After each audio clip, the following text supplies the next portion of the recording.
राधे राधे दोस्तों, आइए श्रावण मास महत्तम कथा अध्याय 16 सुनेंगे। इसमें हम शीतला सप्तमी व्रत का वर्णन तथा व्रत कथा सुनेंगे। हे सनत कुमार, ईश्वर बोले, हे सनत कुमार, अब मैं शीतला सप्तमी के व्रत को कहूँगा। श्रावण मास में शुक्ल पक्ष की सप्तमी तिथि को यह व्रत करना चाहिए। सबसे पहले दीवार पर एक वापी का आकार बनाकर दिव्य रूप वाले 7 जाल देवताओं को, 2 बालकों से युक्त पुरुष संज्ञक नारी, एक घोड़ा, एक वृषभ तथा एक नर वाहन सहित एक पालकी भी उस पर बना दें। इसके बाद 16 उपचारों से 7 जल देवताओं की पूजा होनी चाहिए। इस व्रत के साधन में ककड़ी और दही ओवन का नैवेद्य अर्पित करना चाहिए।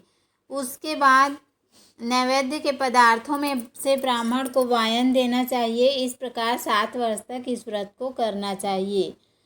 उसके बाद उद्यापन करना चाहिए।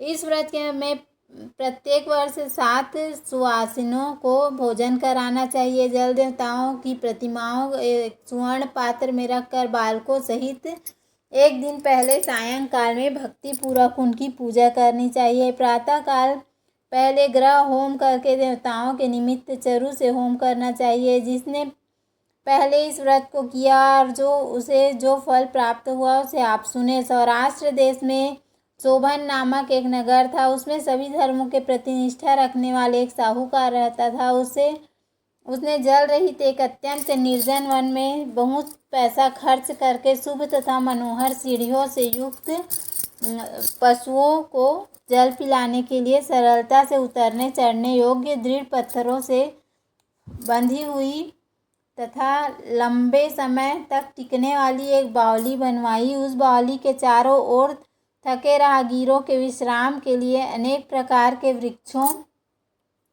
शोभायमान एक बाग लगवाया, लेकिन वह बावली सूखी ही रह गई और उसमें एक बूंद पानी नहीं आया। साहूकार सोचने लगा कि मेरा प्रयास व्यर्थ हो गया और व्यर्थ ही धन खर्च किया। इसी चिंता में विचार करता हुआ वह साहूकार रात में वहीं सो गया। तब रात्रि में उसके स्वप्न में जल देवता आए और उन्होंने कहा, हे धना, जल के आने का उपाय तुम सुनो। यदि तुम हम लोगों के लिए आदरपूर्वक अपने पौत्र की बलि दो तो उसी समय तुम्हारी यह बावली जल से भर जाएगी। यह सपना देख साहूकार ने सुबह अपने पुत्र को बताया। उसने पुत्र का नाम द्रविड़ था, उसके पुत्र का नाम, और वह धर्म कर्म में आस्था रखने वाला था। वह कहने लगा, आप मुझ जैसे पुत्र के पिता हैं। यह धर्म कार्य है, इसमें आपको ज़्यादा विचार नहीं करना चाहिए। यह धर्म ही है जो स्थिर रहेगा और पुत्र आदि सब नश्वर हैं। अल्प मूल्य से महान वस्तु प्राप्त हो रही है, अतः यह क्रय अति दुर्लभ है। इसमें लाभ ही लाभ है। सीतांशु और चंडासु ये मेरे 2 पुत्र हैं। इनमें से सीतांशु नामक जो ज्येष्ठ पुत्र है उसकी बलि बिना कुछ विचार किए आप दे दें, लेकिन पिताजी घर की स्त्रियों को यह रहस्य कभी ज्ञात नहीं होना चाहिए। उसका उपाय यह है कि इस समय मेरी पत्नी गर्भ से है और उसका प्रसव काल भी निकट है। इसके लिए वह अपने पिता के घर जाने वाली है। छोटा पुत्र भी उसके साथ जाएगा। हे तात, उस समय यह कार्य निर्विघ्न रूप से संपन्न हो जाएगा। पुत्र की यह बात सुनकर पिता उस पर अत्यधिक प्रसन्न हुए और बोले, हे पुत्र, तुम धन्य हो और मैं भी धन्य हूँ जो कि तुम जैसे पुत्र का मैं पिता बना। इसी बीच सुशीला के घर से उसके पिता का बुलावा आ गया और वह जाने लगी। तब उसके ससुर तथा पति ने कहा कि यह ज्येष्ठ पुत्र हमारे पास ही रहेगा, तुम इस छोटे पुत्र को ले जाओ। और इस पर उसने ऐसा ही किया। उसके चले जाने के बाद पिता पुत्र ने उस बालक के शरीर में तेल का लेप किया और अच्छी प्रकार स्नान कराकर सुंदर वस्त्र आभूषण से अलंकृत करके पूर्वाषाढ़ तथा शतभिषा नक्षत्र में उसे प्रसन्नता पूर्वक बावली के तट पर खड़ा किया और कहा कि बावली के जल देवता, इस बालक के बलिदान से आप प्रसन्न हो। उसी समय वह बावली अमृत तुल्य जल से भर गई। वे दोनों पिता पुत्र शोक व हर्ष से युक्त होकर घर की ओर चले गए। सुशीला ने अपने घर में तीसरे पुत्र को जन्म दिया और 3 महीने बाद अपने घर जाने के लिए निकल पड़ी। मार्ग में आते समय वह बावली के पास पहुंची। उस बावली को जल से भरा हुआ देख वह बहुत ही आश्चर्य में पड़ गई। उसने उस बावली में स्नान किया और कहने लगी कि मेरे ससुर का परिश्रम वह धन का व्यय सफल हुआ। उस दिन श्रावण मास के शुक्ल पक्ष की सप्तमी तिथि थी और सुशीला ने शीतला सप्तमी नामक शुभ व्रत रखा हुआ था। उसने वहीं पर चावल पकाया और दही भी ले आई थी।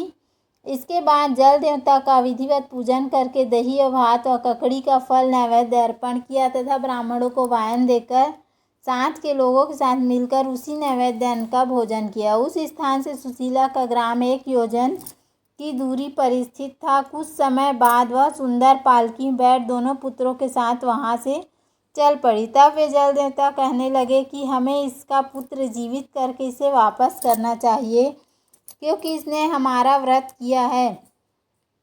साथ ही यह उत्तम बुद्धि रखने वाली स्त्री है। इस व्रत के प्रभाव से इसे नूतन पुत्र देना चाहिए। पहले उत्पन्न पुत्र को यदि हम ग्रहण किए रह गए तब हमारी प्रसन्नता का फल ही क्या।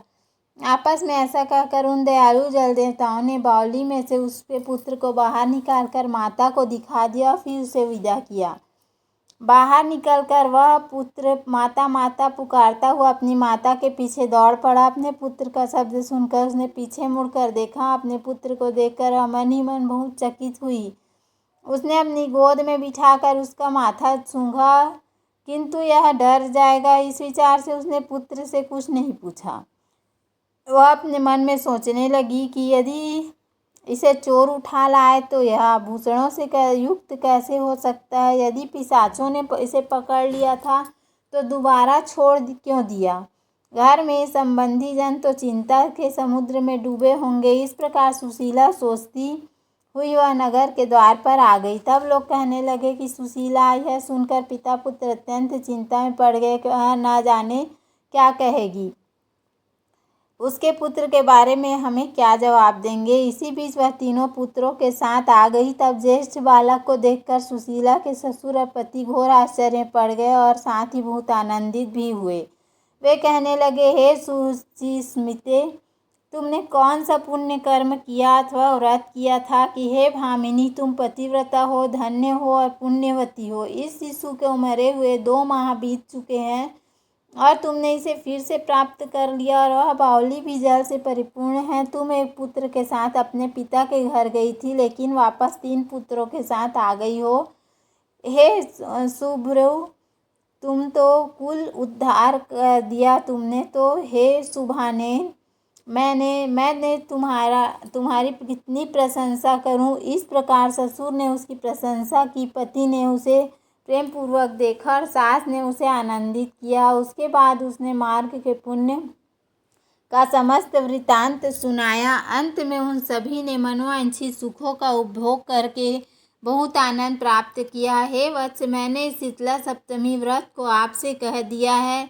इस व्रत में दधि ओदन शीतल, ककड़ी का फल शीतल और बावली का जल भी शीतल होता है तथा इसके देवता भी शीतल होते हैं। तथा शीतला सप्तमी का व्रत करने वाले तीनों प्रकार के तापों के संताप से शीतल हो जाते हैं। इसी कारण से यह सप्तमी शीतला सप्तमी से इसका यथार्थ नाम है। तो उम्मीद है आपको हमारा वीडियो पसंद आया होगा। यदि हमारा वीडियो पसंद आए तो वीडियो को लाइक, शेयर और सब्सक्राइब करना ना भूलें। बोलो भोलेनाथ पार्वती मैया की जय। धन्यवाद। राधे राधे।